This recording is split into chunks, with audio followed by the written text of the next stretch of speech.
Good morning, dear students. I am Prem Kumar Patle. Today I am going to explain here about the socialism in Europe and the Russian Revolution. My dear students, today I am going to explain here about the Russian Revolution, and in that part I am going to explain about the economy and society. We will see the socialism in Russia, and after that we will see the 1905 revolution, which was the turbulent time in Russia. Now I'm going to start with uh, the Russian revolution. My dear students, in previous lesson I have explained about the Russian revolution. Okay बच्चों, मैंने आपको पिछले session में रूसी क्रांति के संबंध में कुछ जानकारी जरूर दिया था। 1917 की जो अक्टूबर क्रांति थी, अक्टूबर रिवॉल्यूशन था, उसके ज़रिए रूस की सत्ता, जो रशियन गवर्नमेंट जो थी, रूस की जो सत्ता थी, वो बेटा सोशलिस्ट के हाथों में आ गई थी। सोशलिस्ट लोगों ने अब उस पर कब्जा कर लिया था। फरवरी 1917 में जो राजशाही का पतन हुआ था, जो फॉल ऑफ मोनार्की हुआ था, और जो अक्टूबर में रिवॉल्यूशन हुआ था, इसी को हम रशियन रिवॉल्यूशन कहते हैं। बच्चों, ये मैप था जो आपकी टेक्स्ट बुक में भी अवेलेबल है। पेज नंबर 30 में आप इसको देख सकते हैं। 1914 में जो रूस था और उसके पूरे साम्राज्य पर जार निकोलस सेकंड का, द्वितीय का शासन था। ठीक। And beside the territory around Moscow, Russian Empire included current day Finland, Latvia, Lithuania, Estonia, which is the part of Poland, Ukraine, Belarus. This territory was a part of Russian Empire. It stretched to the Pacific and comprised today's Central Asian states. ये जो साम्राज्य था बच्चों, प्रशांत महासागर तक फैला हुआ था, और आज का जो सेंट्रल एशिया है उसके साथ साथ जॉर्जिया, आर्मेनिया, अजरबैजान, यहाँ पे भी इस साम्राज्य के ये जो एरिया था बेटा, ये जो टेरिटरी थी, ये जो एरियाज थे, ये इस टेरिटरी में आते थे, रशियन एम्पायर का हिस्सा हुआ करते थे। The majority religion was Russian orthodoxy Christianity. जो रूस में ग्रीक ऑर्थोडॉक्स चर्च की शाखा जो थी वो बुझ गई थी। दूसरा, जो रूसी ऑर्थोडॉक्स क्रिश्चियनिटी को मानने वाले वहाँ पर मेजॉरिटी में थे, है ना। लेकिन इस साम्राज्य के तहत रहने वाले जो कैथोलिक्स थे, प्रोटेस्टेंट, मुस्लिम्स और बौद्ध, ये भी इनमें शामिल थे। नहीं केवल ऑर्थोडॉक्स जो चर्च था या क्रिश्चियनिटी थी उसको मानने वाले मेजॉरिटी में थे, बट इनके अलावा भी उस जो एम्पायर में कैथोलिक्स भी थे, प्रोटेस्टेंट्स भी थे, मुस्लिम्स भी थे और बुद्धिस्ट भी थे। Now, dear students, we have to understand about the economy and society of Russian Empire. My dear students, about 85% of Russian Empire's population earned their living from agriculture. बच्चों, जो रूसी साम्राज्य के लगभग 85% जनता थी वो अपनी आजीविका के लिए खेती पर निर्भर करती थी। And this proportion was higher than in most European countries. और जो ये प्रोपोजन या अनुपात है, ये यूरोप के किसी भी देश में खेती पर आश्रित जो जनता थी उनके प्रतिशत से ज़्यादा ही था। दूसरे देशों में इतना प्रतिशत नहीं था। अगर हम एग्जाम्पल के तौर पर देखें, in France and Germany the proposal was between 40% and 50%। France और जर्मनी में खेती पर निर्भर करने वाली आबादी की संख्या कितनी थी? 40% से 50%, उससे ज़्यादा नहीं थी। In the empire cultivators produced for the market as well as for their own needs. यहाँ के जो किसान थे इस साम्राज्य के, रूसी साम्राज्य के, ये किसान अपनी ज़रूरतों के साथ साथ बाजार के लिए भी पैदावार करते थे। और रूस अनाज का एक बड़ा उपनिर्यातक देश था। Russia was an major exporter of grain. अनाज का एक बहुत बड़ा निर्यातक था बेटा, क्योंकि यहाँ 85% जो पॉपुलेशन थी, दे लिविंग फ्रॉम एग्रीकल्चर, अर्न they are living from their agriculture work. तो आगे देखिए, we have talked about agriculture. Now we have to see about the industry. Okay, हम इकोनॉमिक सेक्शन को इसको जानने की कोशिश कर रहे हैं। Industry was found in pockets. बच्चों, जो रूसी एम्पायर था, रशियन एम्पायर था, उसमें उद्योग बहुत कम थे। and the St. Petersburg and Moscow, they were the industrial area, prominent industrial area. Okay, ये सेंट पीटर्सबर्ग और मॉस्को यहाँ के प्रमुख औद्योगिक इलाके में शामिल थे। बच्चों, craftsman undertook much of the production, ठीक है, but large factories existed along side craft workshop. यहाँ पर ज़्यादातर जो प्रोडक्शन होता था बच्चों, ये क्राफ्ट्समैन के थ्रू होता था, कारीगर के थ्रू होता था। लेकिन जो कारीगर के वर्कशॉप भी होते थे, उनके साथ साथ यहाँ पर बड़े बड़े कारखाने भी लगे थे, यहाँ मौजूद थे। फैक्ट्रीज, लार्ज फैक्ट्रीज भी यहाँ एग्जिस्ट करती थी। Many factories were set up in the 1890s। बहुत सारे जो कारखाने हैं रसिया में, वो 1890s के डिकेड में लगे। When Russian railway network was extended, जब रूस में रेल नेटवर्क को फैलाया जा रहा था, उस समय कारखानों की में तेज़ी से इजाफा हुआ। दूसरी बात यह है कि जब ट्रांसपोर्टेशन की फैसिलिटी अवेलेबल होने लगी, तो वहाँ पर इसके अलावा साथ ही साथ जो फॉरेन इन्वेस्टमेंट जो था इंडस्ट्रीज़ में, वो इंक्रीज़ होने लगा। अब इसके परिणाम स्वरूप क्या हुआ? फॉरेन इन्वेस्टमेंट होने लगा, ट्रांसपोर्टेशन की फैसिलिटीज़ आने लगी, तो कोल प्रोडक्शन डबल हो गया। कोल प्रोडक्शन डबल हो गया, साथ ही आयरन और स्टील का जो आउटपुट था वो क्वाड्रपल्ड, मतलब 4 गुना बढ़ गया। स्टील का उत्पादन जो था बेटा, वो 4 गुना बढ़ गया। And by the 1900s in some areas factory workers and craftsmen were almost equal in number.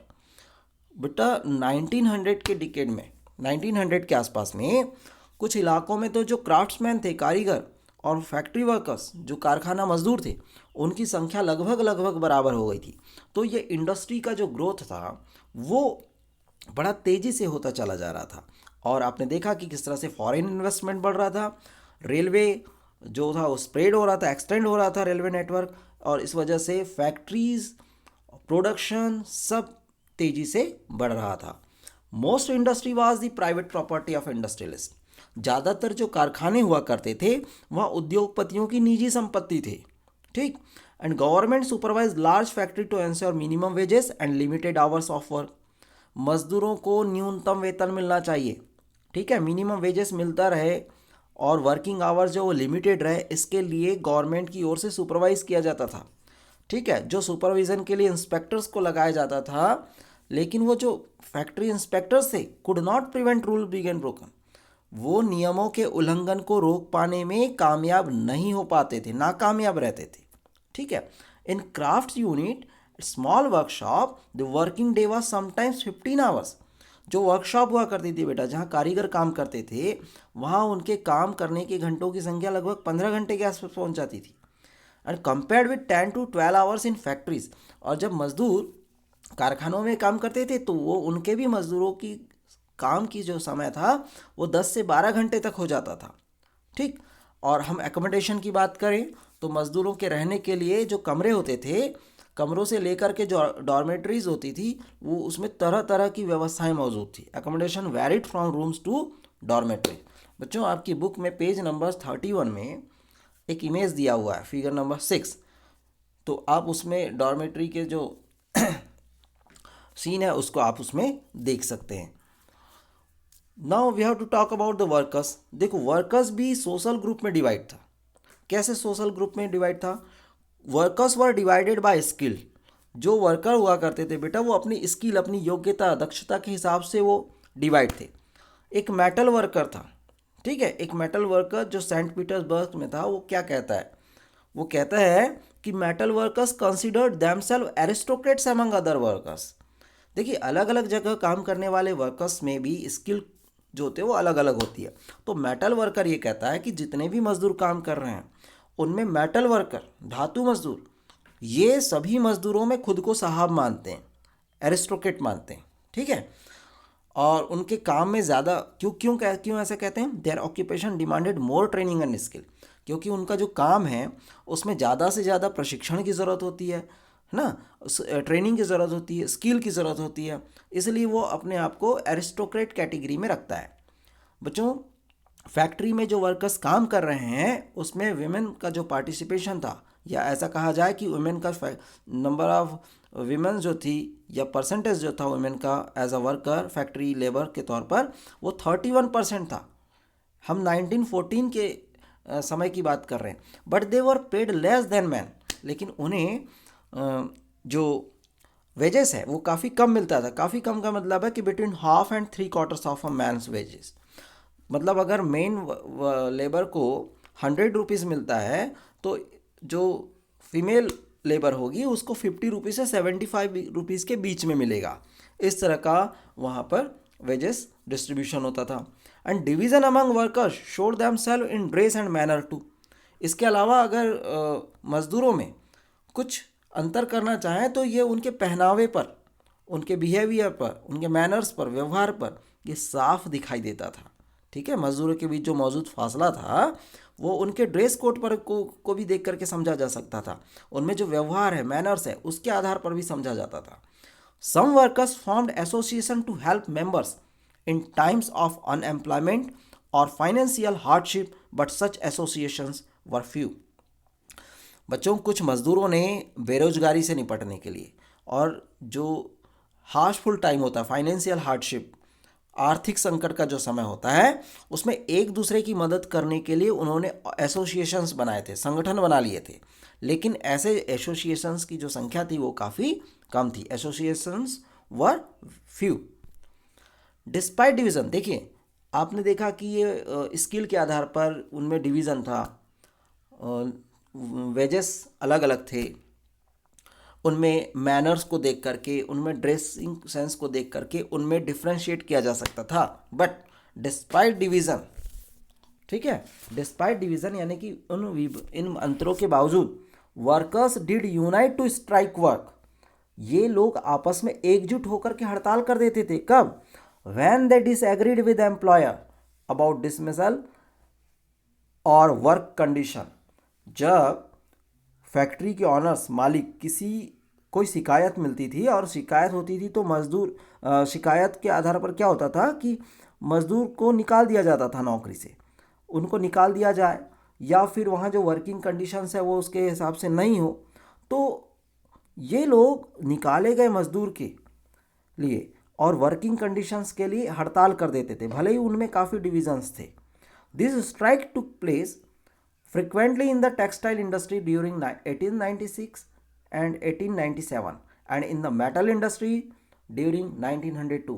बच्चों, इस तरह की हड़ताल या स्ट्राइक का जो कंडक्ट किया गया था वो 1896 और 1897 के बीच जो था वो टेक्सटाइल इंडस्ट्रीज़ में हुई थी, और 1902 में ये मेटल इंडस्ट्री, धातु उद्योग में ऐसी काफ़ी बड़ी संख्या में ये हड़तालें यहाँ पर आयोजित की गई थी। In the country side peasants cultivated most of the land.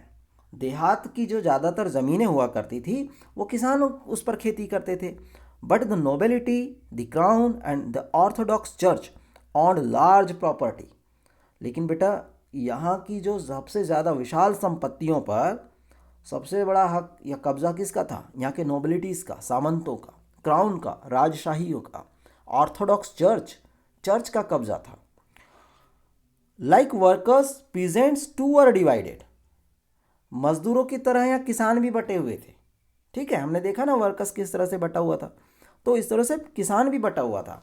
They were also deeply religious. हालांकि काफ़ी धार्मिक स्वभाव के होते थे, लेकिन वो बेटा इक्का दुक्का अपवाद को अगर छोड़ दिया जाए तो वे सामंत जो थे, ठीक है, नोबल्स को, और उनको पसंद नहीं करते थे। But except in a few cases they had no respect for the nobility. उनका वो सम्मान नहीं करते थे नोबेलिटीज़ का। Nobles got their power and position through their services to the tsar. Tsar कौन था बेटा? रूस का जो एम्पर था, है ना, राजा था वहाँ का। तो जो नोबल्स थे उन वो अपनी नॉट थ्रू लोकल पॉपुलरिटी, जो नोबल्स को पावर या पोजीशन मिली थी वो लोकल पॉपुलरिटी या आम जनता की पसंद से नहीं मिली थी, through their services to the tsar. वो राजा को, जो जार के प्रति अपनी निष्ठा और सेवा के बदले में उनको पोजीशन और पावर मिला हुआ था। ठीक है, this was unlike France where during the French revolution in Britain peasants respected nobles and fought for them। बच्चों, यहाँ की स्थिति फ्रांस की जैसी नहीं थी। ठीक है, अगर हम बात करें फ्रेंच रिवॉल्यूशन की, फ्रांसीसी क्रांति की, तो फ्रांसीसी क्रांति के दौरान जो ब्रिटनी के किसान थे वो न केवल नवाबों का सम्मान करते थे, बल्कि नवाबों को बचाने के लिए बाकायदा उन्होंने लड़ाइयाँ भी लड़ी थी। ठीक है। And in Russia peasants wanted the land of the nobles to be given to them. जबकि रसिया के पीजेंट्स क्या चाहते थे कि नोबल्स उन्हें ज़मीन दे दे। रूस के किसान चाहते थे कि नवाबों की ज़मीन छीन करके किस में बांट दी जाए, वो वहाँ किसानों में बांट दी जाए। And frequently they refuse to pay rent and even murdered landlords. बच्चों यहाँ तक कि कई बार रसिया के जो पीजेंट्स थे उन्होंने रेंट भी नहीं चुकाया। ठीक है, उन्होंने लगान भी नहीं चुकाई, रेवेन्यू भी पे नहीं किया, और कहीं कहीं कई जगह तो जो है लैंडलॉर्ड्स की हत्या भी की जा चुकी थी। This occurred on a large scale in South Russia. और अगर हम बात करें तो ये सबसे ज़्यादा साउथ रसिया में ऐसी घटनाएं बड़े पैमाने पे घटी थी 1902 के आसपास, और 1905 में तो लगभग ये पूरे रूस में ही ऐसी घटनाएं घटने लगी थी। Russian peasants were different from other European peasants in another way. ये कहता है कि जो रूस के किसान थे, पीजेंट्स थे, वो यूरोप के जो बाकी किसान के मुकाबले एक और लिहाज से भिन्न थे। वो क्या था? यहाँ क्या होता था, they pulled their land together periodically and their commune divided it according to the need of individual families. बच्चों यहाँ के जो किसान थे समय समय पर अपनी सारी ज़मीन अपने कम्यून को सौंप देते थे। ठीक है, जो एक प्रकार की अथॉरिटी थी उसको अपनी सारी ज़मीन दे देते थे। और फिर ये कम्यून क्या करता था, कम्यून यानी एक बॉडी होती थी, ये कम्यून डिसाइड करता था कि किस फैमिली की कितनी नीड है, उसकी नीड के अकॉर्डिंगली, उस परिवार की ज़रूरत के हिसाब से वो किसानों को ज़मीन बांट देता था।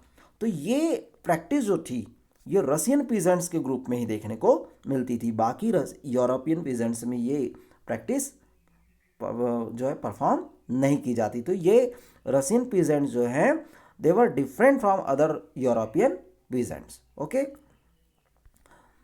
Now we have to understand about the socialism in Russia. हमें समझना है कि रूस में समाजवाद किस तरह से आया। बेटा, all political parties were illegal in Russia before 1914। रूस में 1914 के पहले जितनी भी पॉलिटिकल पार्टीज थी वो सब गैर कानूनी होती थी। ठीक है। The Russian Socialist Democratic workers Party, या आप इसको जरूर अंडरलाइन करेंगे, the Russian Social democratic workers Party was founded in 1898 by socialist who respected Marx ideas. बच्चों, कार्ल मार्क्स के विचारों को मानने वाले जो सोशलिस्ट थे, समाजवादी थे, उन्होंने 1898 में Russian Social democratic workers Party इसका गठन किया, इसको एस्टेब्लिश किया। ठीक है। However, because of government policy it had to operate as an illegal organisation. बच्चों, क्योंकि सरकार किसी भी पार्टी को लीगल नहीं मानती थी, तो ये जो पार्टी थी सरकार की पॉलिसिंग या आतंक के कारण कह लीजिए, ये पार्टी इलीगल ऑर्गेनाइजेशन के रूप में काम कर रही थी और गैर कानून संगठन के तौर पर काम कर रही थी।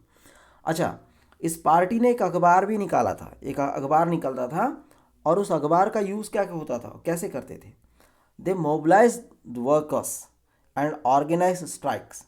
ये न्यूज़पेपर निकालता था, लोगों को मोटिवेट करता था, वर्कर्स को ये मोबिलाइज करते थे, और इस तरह से हड़तालों का कार्यक्रम आयोजित किया जाता था। बच्चों, ये जो the Russian Social democratic workers party है, ये इसमें सब जो वर्कर्स होते थे, फैक्ट्री वर्कर्स, उनको इसका मेंबर बनाया जाता था। ठीक। सम रशियन सोशलिस्ट फेल्ट दैट, अब देखिएगा यहाँ पर वर्कर्स और पीजेंट्स, इन दोनों का जो रोल है इस रशियन रिवॉल्यूशन में वो बहुत इंपॉर्टेंट रहा। तो एक ग्रुप था जो ये भी मानता था, रशियन सोशलिस्ट थे, वो मानते थे कि Russian peasants custom of dividing land periodically made them natural socialist. कुछ रूसी समाजवादियों को लगता था कि जो रूसी किसान हैं, रशियन पीजेंट्स हैं, वो जिस तरह से समय समय पर अपनी ज़मीन बांट देते हैं, है ना, उससे ये पता चलता है कि दे आर नेचुरल सोशलिस्ट, ये स्वाभाविक रूप से समाजवादी लोग हैं, या उनके अंदर जो है समाजवाद की भावना व्याप्त है, ऐसा कुछ रशियन सोशलिस्ट मानते थे। So peasants not workers would be the main force of the revolution. तो ऐसा मानने वाले लोगों का मानने का आधार ये था कि रूस में मजदूर नहीं बल्कि किसान, पीजेंट ही इस रिवॉल्यूशन का, इस क्रांति की मुख्य शक्ति बनेंगे। They would be the main force of the revolution. ठीक है, किसान, पीजेंट जो है उस क्रांति का मुख्य आधार बनेगा, ऐसे कुछ सोशलिस्ट मानते थे। और ये भी मानते थे कि Russia could become socialist more quickly than other countries. उनको ये लगता था कि अदर कंट्रीज के अलावा, अदर कंट्रीज से पहले रसिया जो है जल्द से जल्द सोशलिस्ट कंट्री के रूप में उभर करके सामने आएगा। क्यों? क्योंकि यहाँ पर 85% जो पीजेंट्स थे, 85% जो पॉपुलेशन था वो पीजेंट था, उसमें काम करता था, खेती में काम करता था। तो जब इतनी बड़ी आबादी सोशलिस्ट में कन्वर्ट हो जाएगी तो डेफिनेटली जो रसिया है वो एक सोशलिस्ट कंट्री के तौर पर उभर करके सामने आएगा। Socialist were active in the countryside through the late 19th century. बच्चों, 19वीं सदी की आखिरी में जो रूस के जो ग्रामीण एरिया थे, कंट्री साइड में समाजवादी काफ़ी सक्रिय हो चुके थे।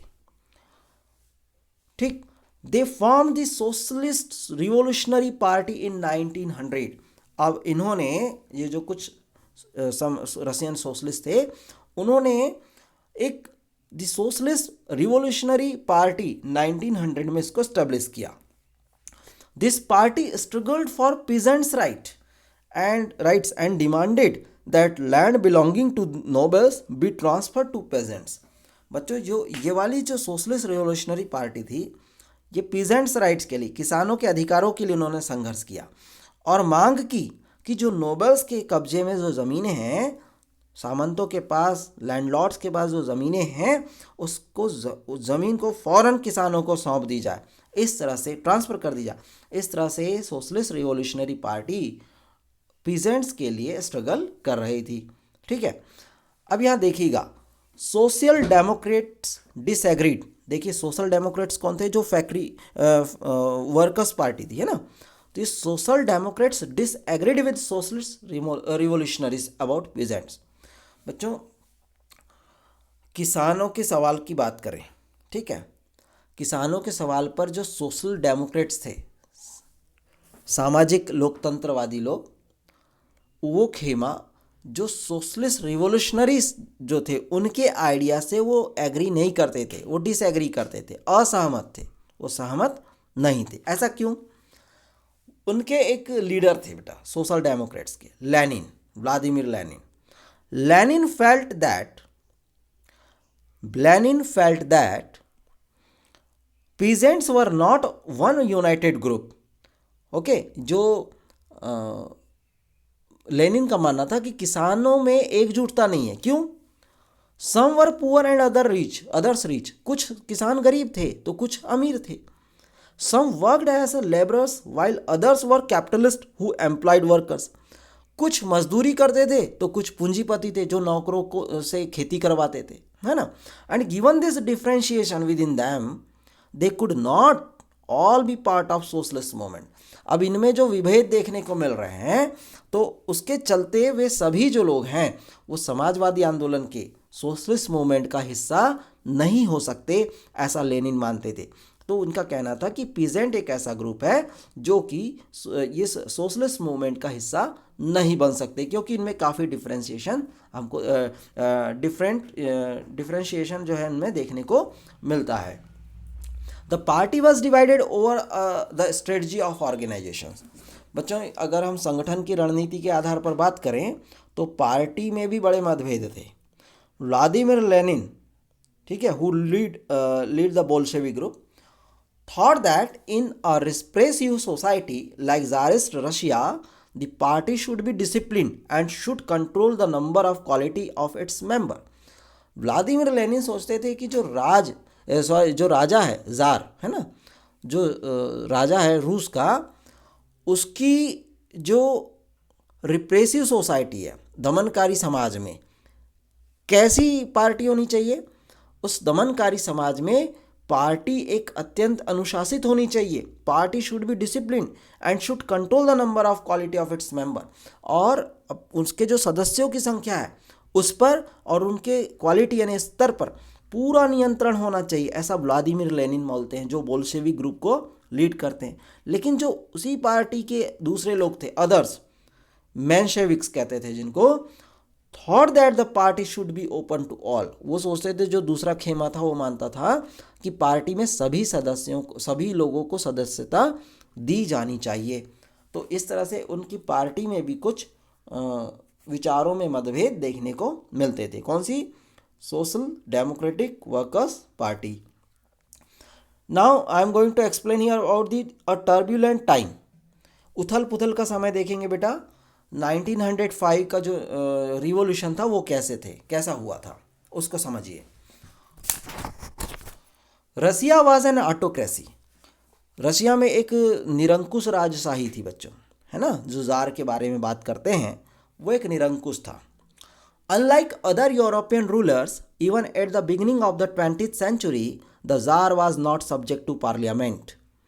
अन्य जो यूरोपीय शासकों के विपरीत, जो 20th सेंचुरी 20वीं सदी की शुरुआत में जार जो था बेटा वो उस पार्लियामेंट का, राष्ट्रीय संसद का के अधीन नहीं आता था। Tsar was not subject to parliament. Tsar उस पार्लियामेंट के अधीन नहीं आता था। Liberals in Russia campaign to end this state of affairs. तो बच्चों ये जो लिबरल्स थे, उदारवादी लोग थे, उन्होंने जार की इस स्थिति को खत्म करने के लिए बड़े पैमाने पर एक कैंपेन स्टार्ट किया, मुहिम चलाया। Together with the social democrats and socialist revolutionaries, जो भी हमने पढ़े, they work with peasants and workers during the revolution of 1905 to demand a constitution. बच्चों ये लिबरल्स ने सोशल डेमोक्रेट और सोशलिस्ट रिवोल्यूशनरीज पार्टी के जो मेंबर्स थे उनके साथ मिल करके किसानों और मजदूरों के बीच काफ़ी काम किया। ठीक है, किस चीज़ के लिए किया? उन्होंने कॉन्स्टिट्यूशन को की रचना करने के लिए डिमांड की कि हमारे देश में एक कॉन्स्टिट्यूशन तैयार किया जाए। They were supported in the empire by nationalist. बच्चों इन्हें रूसी साम्राज्य के तहत उन्हें जो है राष्ट्रवादियों का समर्थन मिला। और किसका समर्थन मिला? In Muslim dominated areas by Jadidist who wanted modernized Islam to lead their societies। और साथ ही इस्लाम के आधुनिकरण के जो समर्थक थे, जदीदियों कहते हैं जिनको, उनका भी इन लिबरल्स को समर्थन मिला था। They were supported in the empire by nationalist and in Muslim dominated areas by Jadidist who wanted modernized Islam to lead their society। तो बेटा ये एक प्रकार का रिवॉल्यूशन स्टार्ट हो चुका था। किसके अगेंस्ट में? जार के, जो कि वहाँ की ऑटोक्रेसी का एक प्रतीक था। The year 1904 was a particularly bad one for Russian workers. बच्चों 1904 का जो साल था, 1904 का साल, वो मज़दूरों के लिए, रशियन वर्कर्स के लिए बहुत बुरा साल रहा। जो इसेंशियल गुड्स की थे उसके प्राइसेस तेज़ी से बढ़ने लगे। और बेटा जो रियल वेजेस थे, वास्तविक वेतन जो था वो डेक्लाइन हो गया बाय 20%। 20% तक लोगों की तनख्वाह जो थी वो उसमें गिरावट आ गया। The membership of workers association rose dramatically. बच्चों उसी समय जो मजदूर संगठन थे उनमें जो मेंबरशिप थी वो बड़ी तेज़ी से बढ़ने लगी। When 4 members of the assembly of Russian workers which had been found in 1904 were dismissed at the Putilov iron works, there was a call for industrial action. बच्चों जब 1904 में गठित की गई एक असेंबली ऑफ रशियन वर्कर्स जो थी, उसके 4 सदस्यों को जब प्यूतिलो आयरन वर्क में उनकी नौकरी से हटा दिया गया तो मजदूरों ने आंदोलन छेड़ने का ऐलान कर दिया। There was a call for industrial action. Okay, मतलब ये हुआ कि उस एसोसिएशन से द मेंबरशिप ऑफ वर्कर्स जो थी, रशियन वर्कर्स पार्टी के 4 मेंबर को जब नौकरी से निकाल दिया गया तो प्यूतिलो आयरन वर्कर्स में से जो है मजदूरों ने आंदोलन छेड़ने का निर्णय ले लिया, ऐलान कर दिया। Over the next few days over 110,000 workers in St. Petersburg went on strike and demanding a reduction in the working day to 8 hours and increase in wages and improvement in working conditions। बच्चों लगभग 1,10,000 जो worker थे Saint Petersburg में वो strike पर चले गए, हड़ताल पर चले गए और उन्होंने डिमांड किया कि एक दिन में काम करने के घंटों की संख्या 8 आवर्स के आसपास होनी चाहिए, उससे ज़्यादा नहीं। उनकी वेजेस जो है, मजदूरी जो है उसे बढ़ाया जाए। उनकी जो वर्किंग कंडीशन है, जिन स्थितियों में वो काम कर रहे हैं, दैट शुड बी इम्प्रूव, ये भी इम्प्रूव होना चाहिए। ऐसा करके उन्होंने अपनी डिमांड को रखा था। अब इससे रिलेटेड जो है एक प्रोसेसन कंडक्ट किया गया। When the procession of workers led by Father Gapan reached the Winter Palace, it attacked by the police and Cossacks. बच्चों, जैसे ही इस दौरान जब पादरी गैपान के नेतृत्व में मजदूरों का एक जुलूस विंटर पैलेस के सामने पहुंचा, तो उस पर पुलिस और कोजैक्स ने जो है मजदूरों पर हमला बोल दिया। इन दिस केस और 100 workers were killed and about 300 bounded. लगभग 100 से ज़्यादा मजदूर बच्चों इस घटना में मारे गए और 100 से ज़्यादा और करीब 300 जो थे 300 लोग घायल हो गए। The incident known as bloody Sunday.